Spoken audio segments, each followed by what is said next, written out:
चलिए आज उस सवाल की बात करते हैं जो हर माँ बाप के दिमाग में घूम रहा है। क्या स्मार्टफोन हमारे बच्चों का दुश्मन है या फिर उनके भविष्य का एक जरूरी हिस्सा?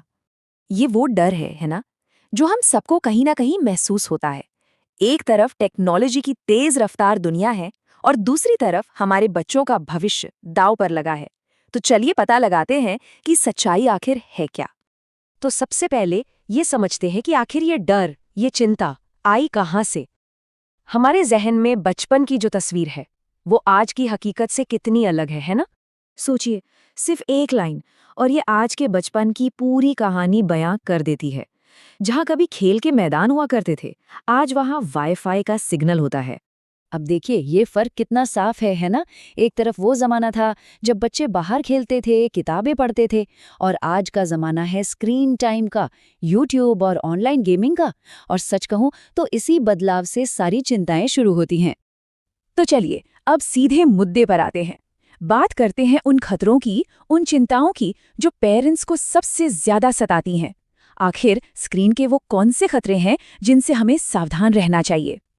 देखिए, स्क्रीन की लत के पीछे ना एक पूरा साइंस काम करता है।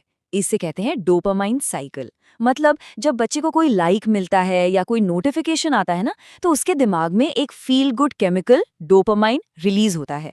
और बस इसी खुशी को दोबारा पाने के लिए वो बार बार फोन उठाता है, और यहीं से लत की साइकिल शुरू हो जाती है। और इसका असर वो हमें कई तरह से देखने को मिलता है। बच्चों का ध्यान एक जगह टिक नहीं पाता, उनकी नींद खराब होने लगती है, वो दोस्तों से, समाज से कटने लगते हैं। गुस्सा और चिड़चिड़ापन तो जैसे आम बात हो जाती है, और इसका सीधा असर उनकी पढ़ाई पर भी पड़ता है। लेकिन यहाँ एक बहुत जरूरी बात समझने वाली है। असल में प्रॉब्लम स्मार्टफोन नहीं है, प्रॉब्लम है उसका बिना कंट्रोल के इस्तेमाल। अगर इस नजरिए से देखें तो हमें समाधान भी दिखने लगता है। तो चलिए अब सिक्के का दूसरा पहलू देखते हैं। क्योंकि अगर स्क्रीन के खतरे हैं तो इसके फायदे भी इतने हैं कि हम उन्हें अनदेखा कर ही नहीं सकते। जरा सोच कर देखिए, आज एक बच्चे की उंगलियों पर वो जानकारी है जो शायद हमारे जमाने में बड़ी बड़ी लाइब्रेरियों के चक्कर काटने पर भी नहीं मिलती थी। गूगल पर एक क्लिक और दुनिया भर का ज्ञान सामने। टेक्नोलॉजी के फायदों की लिस्ट तो बहुत लंबी है। इससे ऑनलाइन पढ़ाई के दरवाजे खुलते हैं, बच्चे कोडिंग, डिजाइनिंग जैसी नई स्किल सीख सकते हैं। ये उनकी क्रिएटिविटी को पंख देता है और उन्हें डिजिटली अवेयर बनाता है। तो अब हम आ गए हैं इस पूरी बहस के सेंटर में। स्मार्टफोन एक काम का औजार है या फिर एक खतरनाक जाल? इसका जवाब शायद इन दोनों के बीच में ही कहीं है। और सच तो ये है कि इस पूरी बातचीत का निचोड़ इसी एक लाइन में है।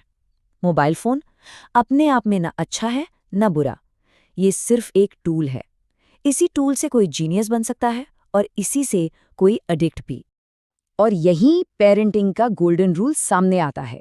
कंट्रोल नहीं, गाइडेंस। मतलब बच्चों को टेक्नोलॉजी से दूर भगाने की बजाय उसका सही इस्तेमाल सिखाना होगा। तो सवाल ये उठता है कि ये गाइडेंस दी कैसे जाए। चलिए अब कुछ प्रैक्टिकल तरीकों पर बात करते हैं जिन्हें कोई भी अपने घर में आसानी से अपना सकता है। देखिए, कुछ बहुत सिंपल और असरदार तरीके हैं। सबसे पहले घर में स्क्रीन टाइम के कुछ पक्के नियम बनाइए। फिर घर में कुछ नो फोन जोन्स तय कर लीजिए, जैसे कि डाइनिंग टेबल, खाना खाते वक्त कोई फोन नहीं। बच्चों को एजुकेशनल और क्रिएटिव कंटेंट देखने के लिए बढ़ावा दीजिए। और हाँ, सबसे जरूरी बात, खुद एक अच्छा एग्जाम्पल सेट कीजिए और हमेशा स्क्रीन टाइम को बाहर खेलने कूदने, फिजिकल एक्टिविटी के साथ बैलेंस करके चलिए। तो इस पूरी बातचीत के बाद सवाल फिर से वहीं आकर खड़ा हो जाता है, ये स्मार्टफोन आखिर है क्या? एक वरदान या एक अभिशाप? शायद इसका जवाब इस बात में छिपा है कि हम एक परिवार के तौर पर इसे कैसे इस्तेमाल करते हैं, कैसे नियम बनाते हैं और बच्चों को कैसी गाइडेंस देते हैं।